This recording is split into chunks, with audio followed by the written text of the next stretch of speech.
Monsanto est une entreprise américaine spécialisée dans les biotechnologies agricoles. Fondée en 1901 par John Francis Queeny, qui a son siège dans la ville de Saint-Louis, dans l'État du Missouri, aux États-Unis. En 2015, elle affiche un chiffre d'affaires de 15 milliards de dollars. À sa création, elle se spécialise dans les produits chimiques. En 1940, Monsanto devient partenaire de l'armée américaine dans le cadre du projet Manhattan qui vise à la construction de la première bombe atomique. Elle a été une des plus grandes entreprises chimiques du XXe siècle. La division agricole est officiellement créée en 1960, année qui marque la conversion de la firme en une entreprise tournée vers l'agriculture et spécialisée dans les engrais. Monsanto se lance dans les biotechnologies. La firme investit en 1978 des programmes de biologie moléculaire. Elle fait l'acquisition de beaucoup d'entreprises et de laboratoires. En 1982, les chercheurs de Monsanto réussissent à modifier génétiquement une cellule de plante. L'année suivante, en 1983, leur première plante génétiquement modifiée voit le jour dans les serres de la société. Monsanto est depuis près d'un décennie le numéro 1 mondial sur le marché des semences et le premier fournisseur d'événements de transformation génétique utilisés pour la production de semences génétiquement modifiées. Monsanto vend 90% des OGM dans le monde. Elle détient de nombreux brevets pour des semences génétiquement modifiées.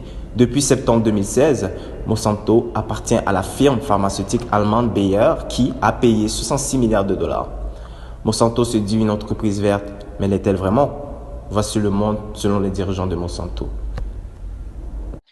Bonjour tout le monde, ça va bien? Ça va bien toi? Ouais, toi? Vidéoconférence, ça marche bien? Oui, je suis là. Alors, parfait. Bon. La première question à l'ordre du jour. Comment qu'on peut rentabiliser nos investissements dans l'OGM pour monter nos profits le plus vite possible?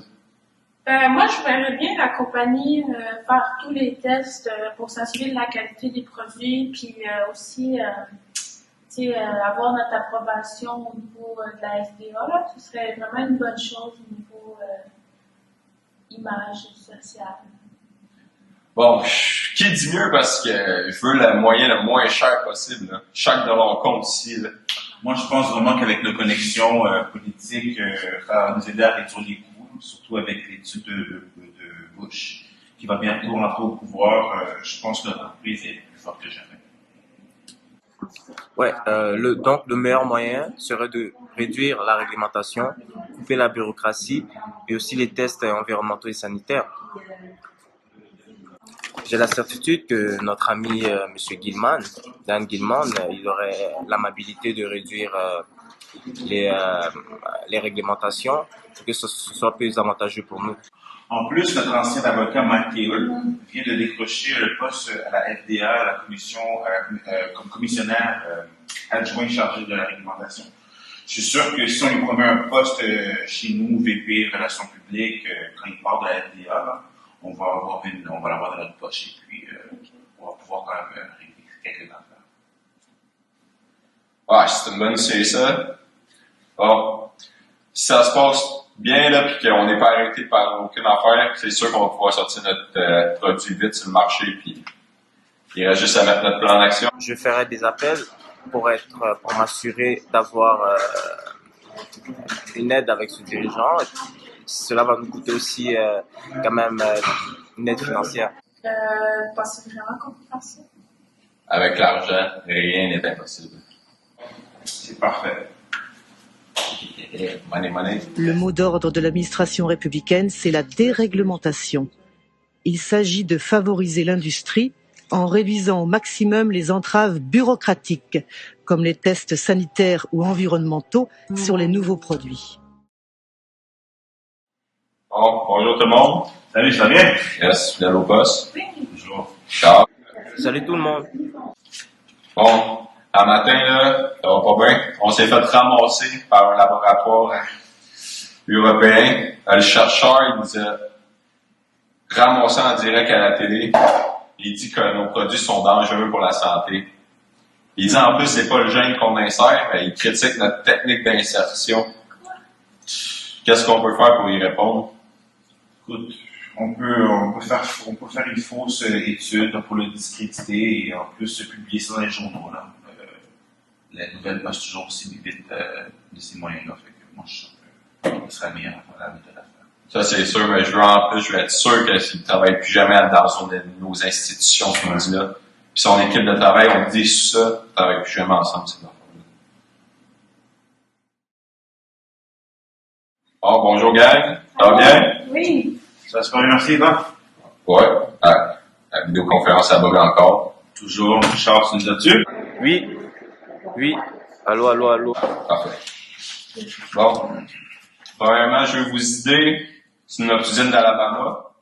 Comment qu'on pourrait se débarrasser de nos déchets toxiques de la manière la moins chère possible. Ah ouais, moi j'ai entendu parler d'une société de transport de déchets toxiques. Dans le fond, ça prend tous les déchets, puis ça les amène tout en sécurité dans un dépotoir.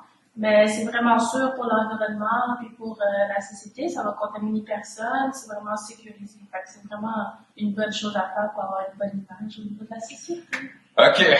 Bon, premièrement, moins cher possible. Deuxièmement, elle me dérange pas que ça soit pas socialement responsable. Moi, je veux juste qu'à la fin de l'année, chacun de nos chèques ici, là, soit plus gros. Absolument. On travaille au béni de performance, fait que lancez vos idées, même les plus fous. En fait, on dispose d'un canal proche de notre usine. Donc, ce qu'on pourrait faire, c'est sur un tuyau, puis domper les déchets là très facilement. On puisse, dans cette ville, c'est une minorité qui vit là, et puis des personnes sans éducation. Qu'est-ce qu'on aura à perdre? Qu'est-ce que vous en pensez? Parfait. Ça va prendre des années avant qu'ils puissent s'en rendre compte. Bon, parfait. Tu vas t'occuper de ça? Oui. Il faut juste s'assurer, par exemple, que la compagnie qui s'occupe de construire, il en parle à personne. C'est comme si c'était fait. Ah, parfait. Terry était mon petit frère. Il est mort en 1971 d'une tumeur au cerveau, d'un cancer des poumons et d'une maladie du cœur. Il avait 16 ans. Depuis 3 ans, j'ai perdu la plupart de mes amis. Ici, j'ai une lettre, dans le fond, c'est un actionnaire activiste. Là. Lui, il est vraiment plus sur le coup avec nous. Il se plaint de nombreuses choses que vous allez pouvoir voir ici. Hey, c'est maudit, puis là, sont-ils fatigants? Hey, tu sais qu'est-ce que tu dois faire? On a écrit une lettre qui a investi dans une autre compagnie qui fait pas une scène. Ils ont mal géré en plus par un maudit carré rouge de l'ICAN. Mets-moi ça dans les dents. Bon, on peut passer à l'autre chose du jour. Bon, il faudrait parler de notre produit, là, le herbicide Roundup. Il faudrait trouver un moyen de monter nos profits. Ah oui, on pourrait faire une bonne campagne publicitaire qui montre nos produits, qui montre que le pesticide c'est un bon produit, que c'est pas dangereux. Ouais. Ça serait une bonne chose en disant que tu sais on n'a pas de produits toxiques qui pourraient contaminer. C'est vraiment vert aussi. Ouais, c'est bon. En plus, c'est ça qui est à mode, je pense, ces temps-ci. Hein? Ouais, écologique, tout ce qui est vert, on pourrait dire que c'est biodégradable. Mettre une belle affiche en verre. Voici Roundup, le premier désherbant biodégradable. Il détruit les mauvaises herbes de l'intérieur jusqu'aux racines et ne pollue ni la terre, ni l'os de Rex. Roundup, le désherbant qui donne envie de désherber. Monsieur, madame, je travaille ici depuis longtemps, au fil des années. Je pense que c'est un bon investissement que vous ayez une personne qualifiée dans les ressources responsables. Ça vous ferait pas de tort. T'es qui, toi? Tu penses-tu vraiment que je te paye pour penser? Si je serais toi, là, je continuerais à laver à vite si tu veux pas te retrouver sur le chômage.